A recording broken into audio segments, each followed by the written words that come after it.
Bienvenidos, bienvenidas a Enclave de Consejo, el videopodcast del programa Consejeros de GECON. Soy José María Palomares y hoy vamos a hablar de transformación digital y retos tecnológicos en el ámbito de los consejos de administración. Y para hablar de este tema, pues tan candente que tanto determina nuestro día a día y que también determina la estrategia de las organizaciones en las que estamos, pues contamos con dos invitados de excepción. En primer lugar, con Rita Estevez, que es consejera independiente en Vodafone España, en Mora Bank y en Línea Directa Aseguradora. Bienvenida, Rita. Muchas gracias, es un placer estar aquí. También está con nosotros Fernando Polo, que es presidente del Foro IA y CEO de Good Rebels. Bienvenido, Fernando. Muchas gracias por invitarnos. Muchas gracias por estar aquí. Y con ganas de la conversación. Bueno, además va a ser una conversación interesante porque, desde luego, el momento que estamos viviendo, no y ahora, sino que llevamos viviendo en estos últimos años y, sobre todo lo que nos queda por venir en materia de innovación y de transformación tecnológica es, la verdad, apasionante. De hecho, preparando esta conversación, pensaba, si este mismo debate, esta misma conversación la hubiéramos tenido hace un año, probablemente estaríamos hablando de cosas distintas. Esto hace que, pues este sea un entorno volátil por una parte, no sé hasta qué punto es impredecible, pero que nos obliga, desde luego, a estar al día. De todo esto vamos a hablar ahora enseguida, pero me gustaría empezar contigo, Fernando, haciendo una reflexión o pidiéndote una reflexión breve, en modo titulares, ya sabes, que nos cuente un poco qué es lo que ha cambiado en este último año desde el punto de vista de la tecnología, porque yo siento que estamos a un ritmo desenfrenado.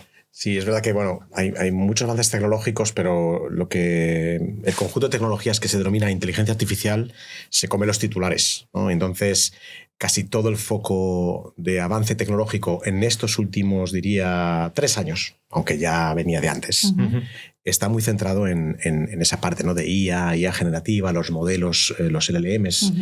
Y para mí, como titular que ha cambiado en este año, es que nos hemos quedado con una idea de unos modelos chatbots donde puedes conversar, le preguntas cosas, a lo mejor busca en internet y te devuelve una respuesta, es una conversación, a modelos que son mucho más potentes o entornos de trabajo que nos permiten resultados mucho más potentes, con una mezcla de esa tecnología, la arquitectura transformer que hay debajo de esos modelos, pero también con una combinación de otros tipos de aprendizaje y con la capacidad de estos modelos para programar.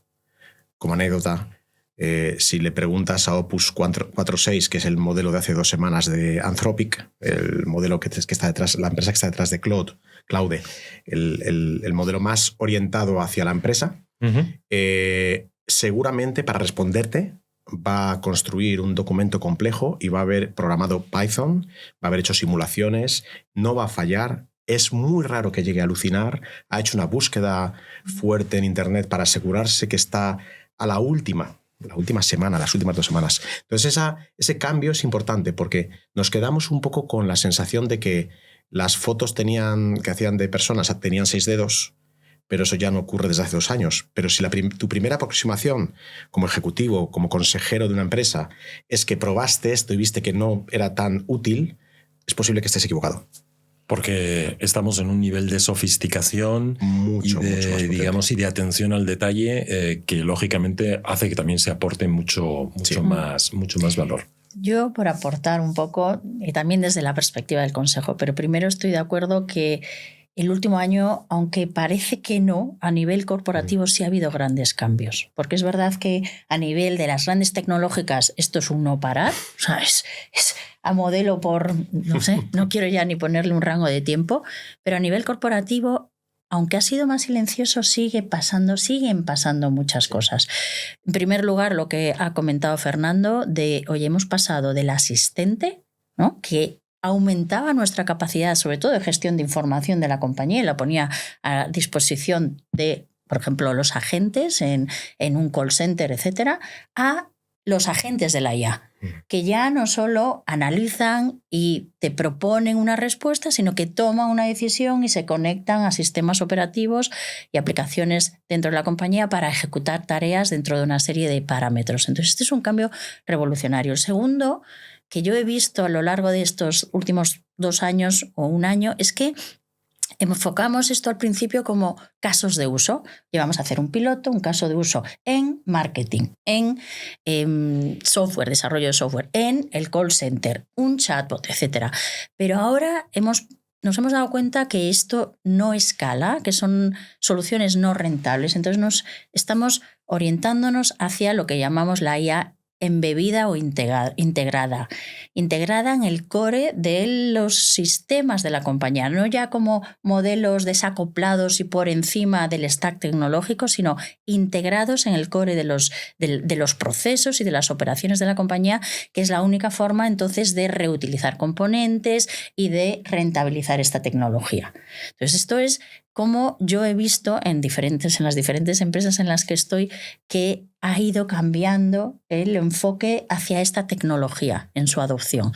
Desde los consejos, bueno, ahí el cambio ha sido radical, pero sobre todo desde hace 2-3 años.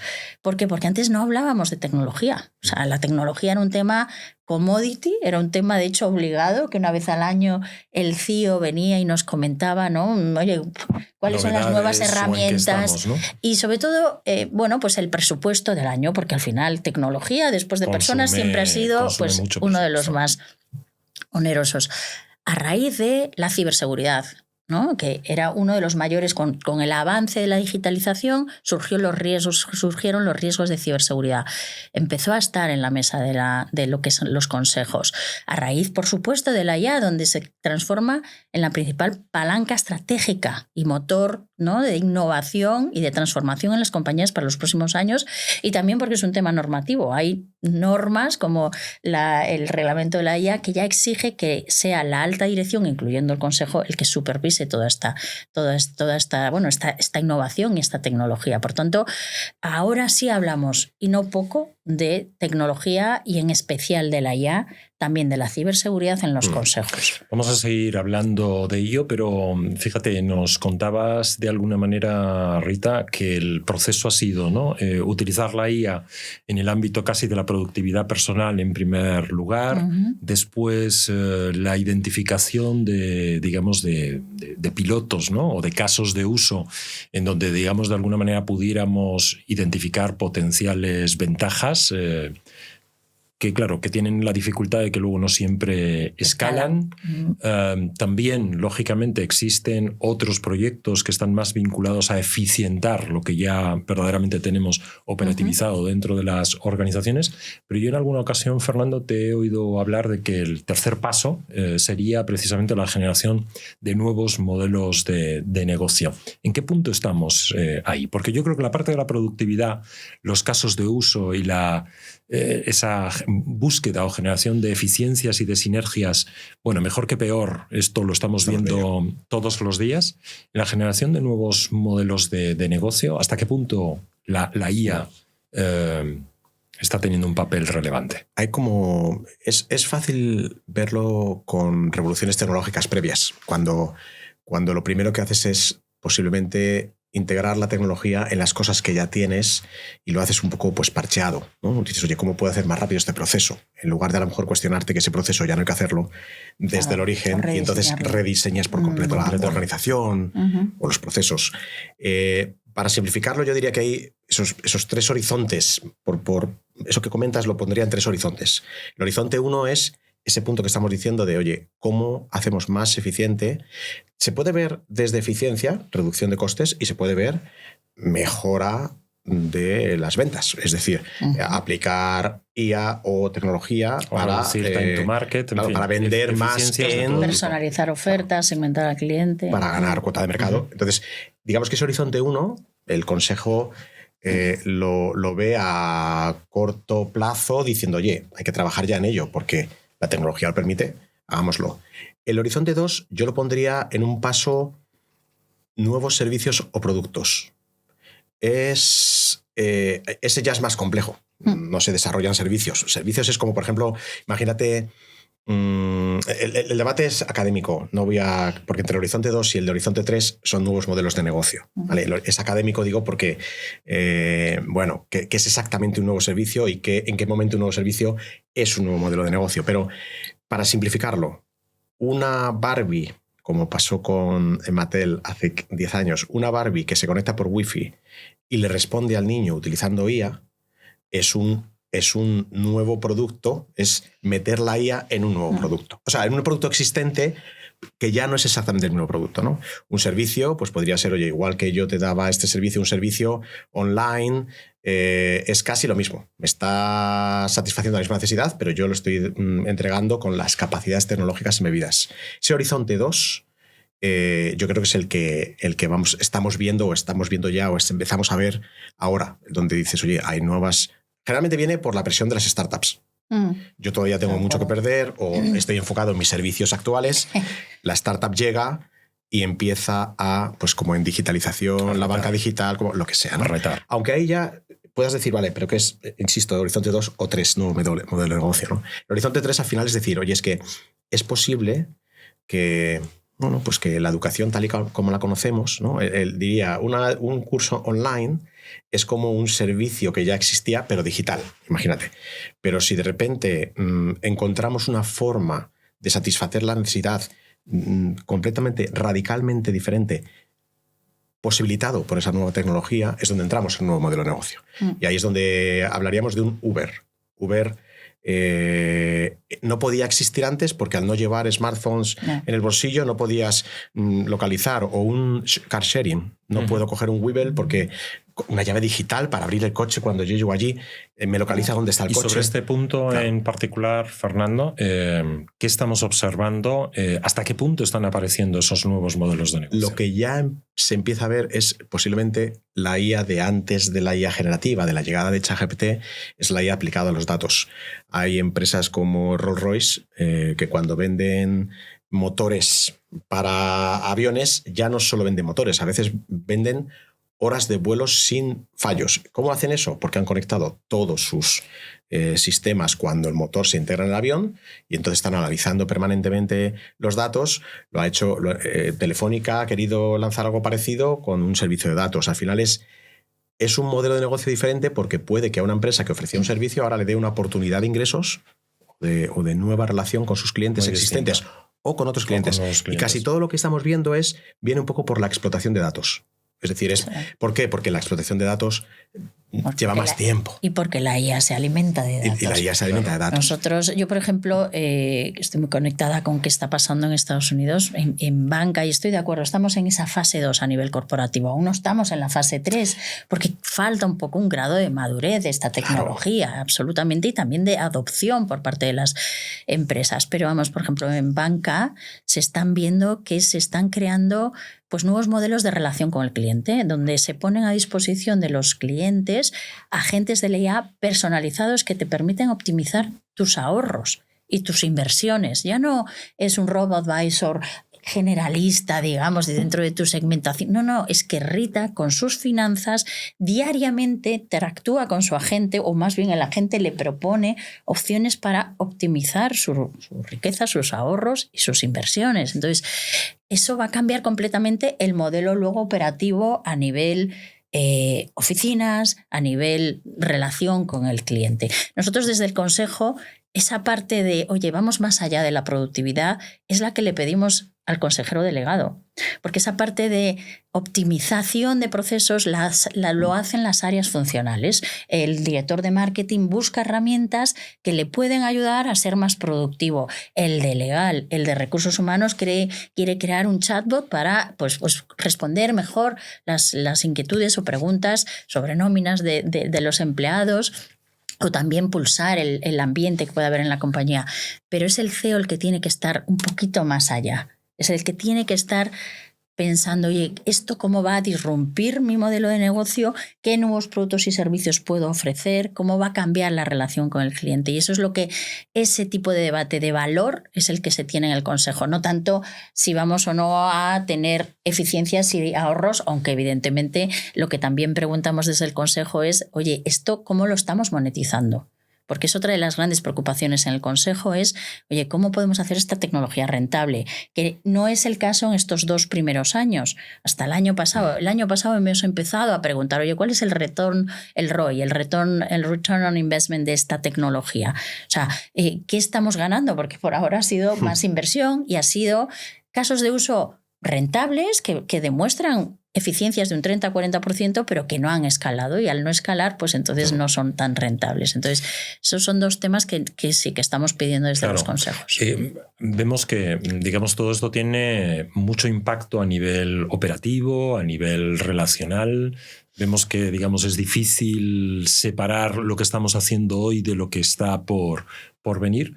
Nos apuntabas, Rita, digamos, un par de temas, ¿no? que están, digamos, muy presentes en la agenda del Consejo de Administración. Tú que estás además expuesta a 3 sectores muy distintos, desde el mundo de los consejos de administración y a otros más también como miembro de consejos asesores, ¿qué otros, vamos a llamarlo así, hot topics alrededor de la tecnología están presentes ahora mismo en el debate de estos consejos de administración, y cómo se aborda? Porque también hay otra perspectiva que me interesa mucho que comentemos, ¿no? Porque este es un ámbito tan sofisticado, donde cambia todo tan rápidamente, donde es tan importante... Iba a decir, tan importante como tener las respuestas es saber hacer las preguntas. Correcto. ¿Cómo abordamos todo esto? Sé que estoy abriendo un melón muy grande. Estás abriendo 2 melones muy grandes. Vamos a empezar por el primero, ¿no? Exacto. Hot topics. ¿Qué grandes temas son los que tratamos? Sí. Y luego, si os parece, entramos un poquito al detalle de cómo lo abordamos. Exacto. Y con qué perfiles. Perfecto. Hot topics, pues es muy interesante la pregunta. En primer lugar, la rentabilidad de esto. Oye, ¿cómo lo hacemos y cómo lo hacemos bien? ¿Cómo lo hacemos con éxito? Alineado a la estrategia. Esto no puede ser setas, ¿no?, sobre tu modelo operativo. Esto tiene que tener una visión única y un propósito. Entonces, ¿cómo lo hacemos? Además, rentable. Segundo hot topic, absolutamente desde el punto de vista de los consejos, porque además nosotros somos los responsables de supervisar los riesgos de la compañía.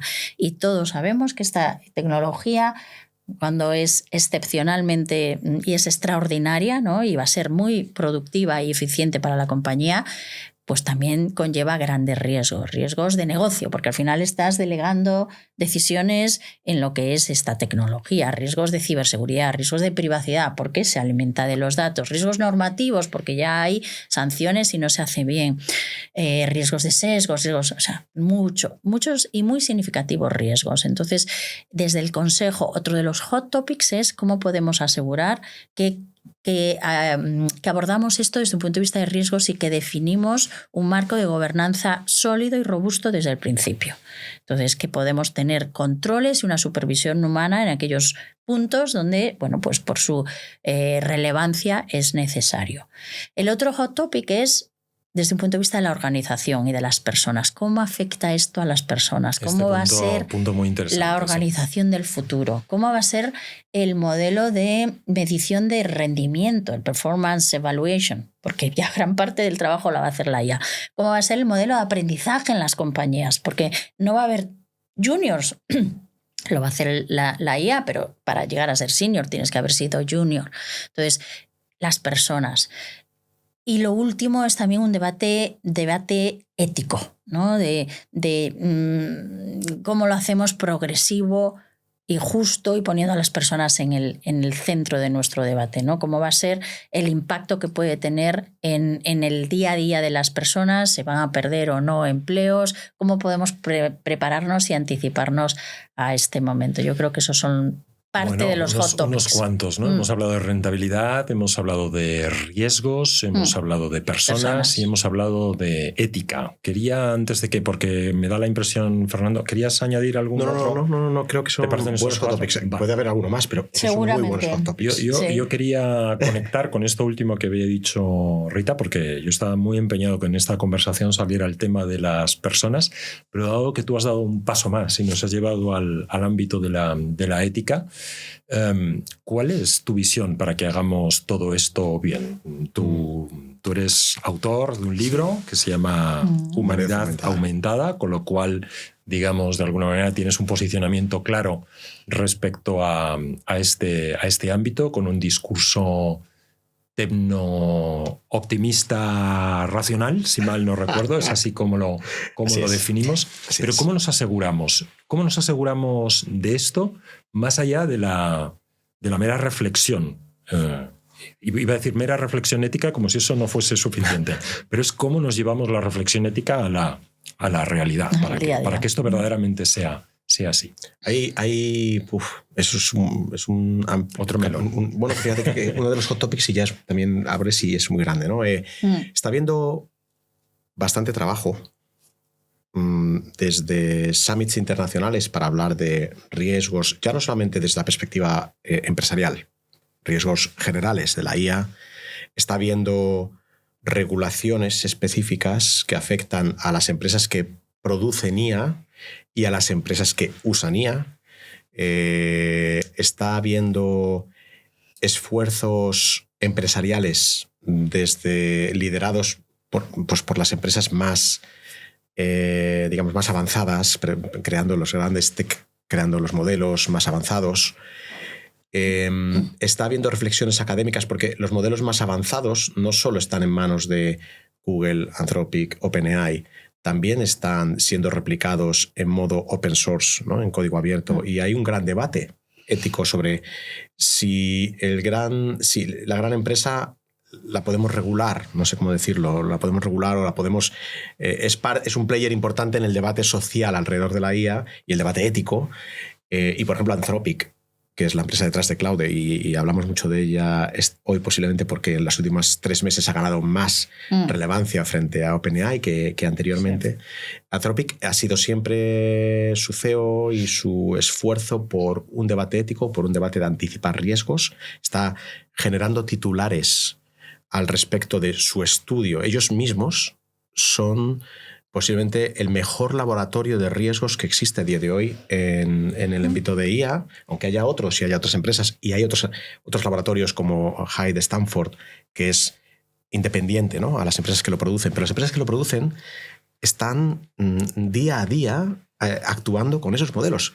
Entonces, el trabajo que hacen estas empresas es importante porque, aunque desde fuera se puedan parecer avariciosas y con ganas de quedarse con toda la riqueza que generen sus modelos y todo esto, la realidad es que la sociedad no funciona así. Los grandes avances tecnológicos, se habla de que generan un 1% de riqueza a las empresas que están detrás de la producción intelectual de aquello y un 95-97% de surplus de riqueza a la sociedad. La tecnología nos hace a todos pues vivir mejor en muchos aspectos, ¿no? Entonces, yo creo que el debate ético realmente a día de hoy es de muchos players diferentes, como posiblemente el consejero que nos esté escuchando no sea consejero de las empresas más avanzadas en creación de IA. Yo creo que hablando a ese consejero de, oye, vale, pero todo esto muy bien, pero nosotros somos una empresa mediana, grande, actuando, imagínate, en España, ¿qué hacemos nosotros con este esquema ético, ¿no? Al final, lo que hay que hacer es no desentenderse de ello. Se le achaca a las empresas, puede ser al CEO o al consejo representante de los stakeholders, de los shareholders. Si el hot topic de rentabilidad, si apuro ahí, si aprieto en rentabilidad, a lo mejor no estoy poniendo todos los controles necesarios o asegurando que nuestra empresa va a tener responsabilidades legales. Compliance de las empresas van a decir, oye, que cumplamos la ley. Bueno, mi recomendación, porque también soy un ciudadano de a pie, es que vayamos por delante de la ley. Es que no digamos, bueno, de esto ya se encarga la empresa que está dándome el modelo Copilot, Microsoft. No. Nosotros tenemos que tomar responsabilidad. Primero, porque nos exige la ley. Y segundo, porque está en el compromiso ético. Y eso es importante. Porque vamos a tener tendencia, estoy seguro, va a haber tendencia a decir, bueno, nosotros nos preocupamos de la rentabilidad y ya de la ética que se preocupe las entidades que nos obligan a... No. Deberíamos ser parte del diálogo y parte activa en asegurar desde lo que nos afecta en nuestra empresa. Sí, bueno, absolutamente, y creo que lo has explicado fenomenal. O sea, esto va más allá de lo legal. Tú puedes cumplir con el reglamento de inteligencia artificial y abrir un debate ético en tu compañía que no es menor. O sea, por ejemplo, ¿qué pasaría si viene el CEO mañana y dice, bueno, pues voy a implantar la IA y en 1 año, 2 años, el 30% de lo que es la población, los empleados de la compañía, la plantilla, pues se tienen que ir. O vamos a utilizar la IA para medir el rendimiento de las personas y decidir el bonus de las personas, de los empleados. O vamos a usar la IA para imponer sanciones a nuestros clientes. No, o sea, esto... ¿Y cómo lo aterrizas? Era tu pregunta. Sí. Pues lo aterrizas a través de las decisiones del consejero delegado con el consejo, que tenemos que poner una serie de límites. O sea, al final el consejo tiene el mandato y tiene la responsabilidad de velar por los valores de la compañía. Y los valores de la compañía son las normas de comportamiento también con la inteligencia artificial. También en este ámbito. Y hablando en este punto, Rita, porque me parece clave este eje que pones encima, bueno, en la conversación. Claro, tenemos el talento adecuado dentro de los consejos de administración. Fíjate que lo que estás poniendo encima de la mesa, bueno, y también lo anticipaba Fernando, no solo tenemos que tener criterio en torno a las nuevas tecnologías, no solo tenemos que tener criterio en torno a la inteligencia artificial, sino que tenemos que ser capaces de tener estos debates de carácter ético y además conseguir alinearlo con la estrategia de la organización y además que todo eso sea coherente, ¿no? Y no se pierda, ¿no? el propósito de la compañía. ¿Qué perfiles son los que se necesitan en los consejos hoy? Y no hablo solo de las grandes compañías, sino digamos, de lo que sería el perfil de compañía habitual en nuestro país. ¿Qué perfiles son los que se necesitan para que todo esto se pueda manejar adecuadamente? Sí. Y claro, luego la siguiente derivada sería, bueno, en el consejo o a lo mejor hay otras figuras las que tenemos que plantearnos. Correcto. Bueno, empezabas por ¿hay o no ya este conocimiento? Yo creo que aún no. Pero es lógico, porque los consejos, esto es muy novedoso. Los consejos no se han constituido y no han sido concebidos en una etapa donde ahora mismo la IA domina absolutamente todo. Entonces, y tampoco, o sea, antes digamos que se valoraba más un conocimiento sectorial, muy profundo de tu sector, un conocimiento financiero, un conocimiento estratégico, pero nunca tecnológico. Entonces, evidentemente creo que falta por hacer y además es un conocimiento que ha de estar en el consejo, porque si no estoy totalmente de acuerdo que de lo que no sabes, y esto es muy humano, no preguntas, no hablas, no debates. Entonces, como poco decíamos a poco, antes, es que ni siquiera eres capaz a lo mejor de formular la pregunta clave. De formular la pregunta o de valorar el riesgo que pueda tener esta tecnología o el impacto en tu modelo de negocio. Por tanto, hay que incorporar ese conocimiento. Uno, formación absolutamente, ya no solo tecnológica, sí que tienes que tener un barniz, ¿no? de qué está pasando y cómo funciona esta tecnología, pero sobre todo es una formación estratégica. O sea, el consejero lo que tiene es que hacer preguntas, no dar las respuestas. Para ello tiene que entender esta tecnología desde un punto de vista estratégico, ¿no? De para qué, cómo abordarlo, con qué velocidad, con qué tipo de inversión, cómo es la organización que debe apoyar este desarrollo. Entonces, ese es el primero, formación, incluso para los que quieren ser consejeros o para los que ya son consejeros. Que ya lo son. Segundo lugar, incorporación de perfiles y talento tecnológico al consejo. Yo no creo en los consejeros monocolor, o sea, no sé si un CISO, un experto en inteligencia artificial en el consejo, pues no, porque al final un consejero tiene un perfil mucho más amplio. O sea, en realidad lo que hacemos es identificar riesgos, valorar iniciativas estratégicas, tomar decisiones, por tanto, tiene que ser un perfil un poco generalista, pero sí que tiene que tener una sensibilidad especial hacia estos temas. Puede ser un CEO que haya desarrollado iniciativas de transformación tecnológica o de inteligencia artificial, o un CEO de alguna compañía tecnológica, etcétera. O sea, yo sí que creo que esos son los perfiles más adecuados. Y como tercera opción estaría el consejo asesor de IA o de innovación o de tecnología. O sea, los he visto de todos los colores y yo creo que funciona muy bien. Es con expertos externos, ¿no?, de esta materia que ayudan al consejero delegado y normalmente 1 o 2 consejeros que son seleccionados para estar en ese consejo asesor y poder profundizar un poquito más en este tipo de materias. Insisto, no tanto tecnológicamente, aunque también nos gusta saber cuál es el último modelo, cuál es la última tecnología, pero es difícil incorporar toda esta innovación y muy rápido en lo que es las grandes corporaciones. O sea, nosotros lo que tenemos es que establecer un roadmap y casi definir una infraestructura tecnológica que sea con una capa de abstracción que se desacople de cuál sea el proveedor, en este caso, o el modelo, ¿no? O sea, nosotros tenemos que crear una serie de capacidades, bibliotecas de prompts, bueno, pues todo lo que son las capacidades RAG, etcétera, que sean reutilizables en distintos modelos, independientemente de cuál sea el proveedor. Eso es lo ideal y es lo que también estamos trabajando, que no dependamos tanto del último modelo o no el último modelo, sino que hablemos de capacidades de forma transversal en la compañía. Fernando, tú que...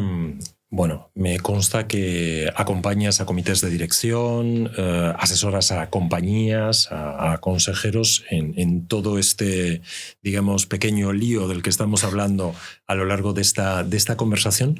¿Cómo ves el panorama? ¿Ves, digamos, que hay interés? ¿El consejero o el miembro del comité de dirección abraza la IA o la tecnología de una manera propositiva y con intención de seguir avanzando? ¿Cómo ves culturalmente a la empresa española o el conjunto de compañías con las que te relacionas en esta materia? Es curioso que, porque tengo una formación más tecnológica, pero me ha tocado trabajar en disciplinas corporativas que no son tan tecnológicas, siempre he vivido un poco como un enfant terrible, ¿no? Dentro de entornos donde a lo mejor la tecnología se veía más como, oye, esto es una herramienta, que nos la den hecha o que nos digan tal, porque mi objetivo es comercial o lo que sea, ¿no? Siempre he tenido un discurso, claro, para mí era más fácil, yo creo, porque tenía una mínima base, ¿no? Y entonces me era más sencillo a lo mejor leer, investigar sobre esos temas. Luego, en el tiempo, te vas dando cuenta que no es tanto la base, el background de formación que tienes tú, sino que hay personas que tienen más curiosidad intelectual sobre temas, ¿no? Igual que cuando tienes curiosidad intelectual sobre un tema, te apetece leer por ti mismo y creo que la formación es importante, pero sobre todo sabemos que la formación, sobre todo la ejecutiva, es muy intrínseca, es decir, es la persona la que tiene que tomar las riendas y decir, me voy a formar en esto. Y puedes formarte con un máster, puedes formarte con un curso, puedes formarte leyendo. Y a la hora de leer, o en mi caso leer o ver vídeos en YouTube, que hay buenísimos, es seleccionar muy bien las fuentes, pero sobre todo al final es las personas que... Los buenos consejeros son gente que hacen preguntas y la curiosidad intelectual tiene mucho que ver con hacernos preguntas que queremos resolver. Es decir, leemos porque en parte dices, oye, ¿esto qué es? ¿Esto es nuevo? Entonces esa curiosidad intelectual en el entorno empresarial, desde mi punto de vista, ha ido sobre todo... En los últimos 20 años, 25 años, ha ido muy ligada a la tecnología. ¿Por qué? Porque la tecnología era el vector de cambio más fuerte. Entonces, los directivos con los que yo hablo, que estaban interesados en la transformación digital hace 15 años, que estaban interesados en si el ciberespacio va a ser, si el metaverso va a ser algo importante o no, es el directivo que tiene esa... Entonces, ese directivo es el consejero perfecto para ser el consejero futuro perfecto. ¿Por qué? Porque si yo soy financiero, pero me interesa tecnología y estoy pendiente de qué puede pasar y cómo va a afectar la estrategia, el cambio, esa es la persona que va a hacer preguntas. Yo lo que sí que noto, y pues he vivido fuera de España, tengo familia multicultural por unas razones u otras, y lo que noto es que nos cuesta leer en inglés y nos cuesta...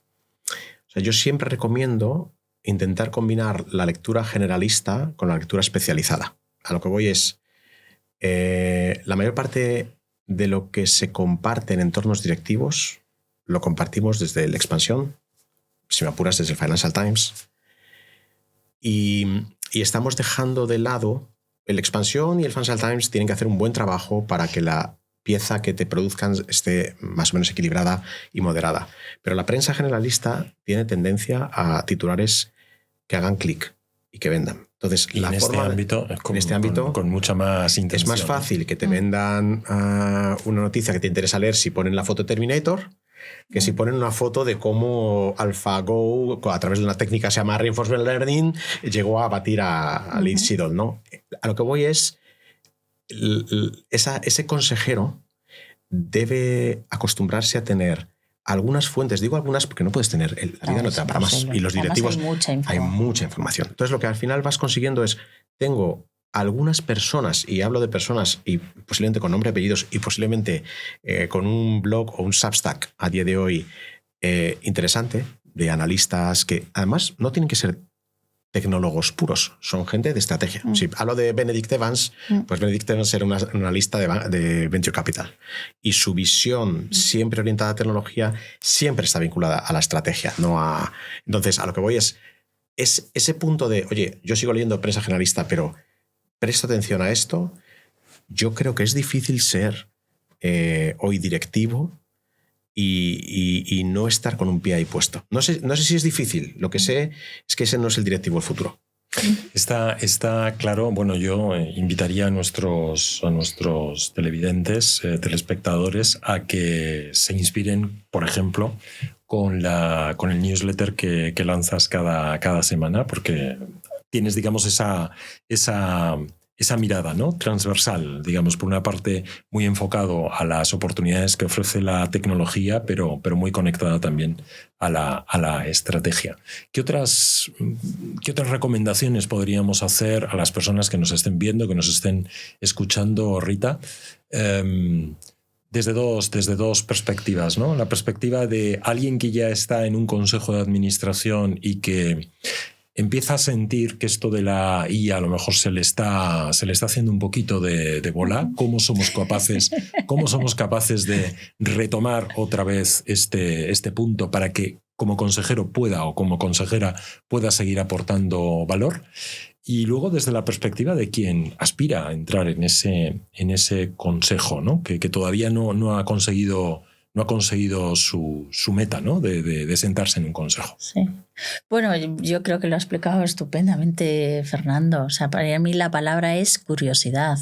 O sea, parte del secreto de ser un buen consejero es tener esa curiosidad. Yo le llamo formación, no es irte a una escuela de negocio. No, lo ha explicado excepcionalmente bien. Es leer, es escuchar a expertos, es juntarte con expertos, es tener esa inquietud. Tanto si ya estás en consejos como si quieres y aspiras a estar en un consejo. O sea, la ventaja de si estás en una empresa y aún no has accedido a consejos es que a lo mejor puedes incluso tener esa inquietud dentro de tu empresa y poder, bueno, pues aprender dentro de un entorno donde se está ejecutando, pues espero, esta tecnología con y puedes liderar una iniciativa o puedes unirte a una iniciativa en curso porque tienes ese... Correcto. Lo tienes más cerca. En los consejos, además tengo la suerte de presidir comisiones de tecnología, donde el tema es y estoy muy metida, pues porque es novedoso para todos. Entonces, es verdad que lo hablamos en mucha profundidad, más desde un punto de vista también de impacto en los procesos, de tecnología, de proveedores, etcétera. Pero en todo caso es tener mucha inquietud y mucha curiosidad y poner de tu parte para ello. Pues para esas personas que ya tengan la inquietud, espero que esta conversación les haya ayudado, ¿no? A seguir avanzando. Para aquellas personas que todavía no lo tengan, pues espero que les hayamos inspirado en el sentido adecuado, ¿no? Y empiecen a poner foco e identificar, ¿no? Fuentes de inspiración y de oportunidad, pues para seguir creciendo. Bueno, os doy las gracias. Ha sido una conversación, la verdad, súper interesante. Teníamos grandes temas que abordar. Se nos han quedado otros en el tintero, pero el tiempo no da para más. Ha sido un verdadero placer. Rita Estevez, Fernando Polo, muchísimas gracias por acompañarnos. Y a nuestros espectadores, a nuestros oyentes, muchas gracias por acompañarnos en este nuevo capítulo de Enclave de Consejos, el videopodcast del programa Consejeros de GECON. Y recordad que, bueno, es importante estar suscritos en la plataforma que hayáis elegido para ver este contenido y así, bueno, pues aseguraros de que los nuevos contenidos os van a llegar con regularidad. Muchas gracias y hasta pronto.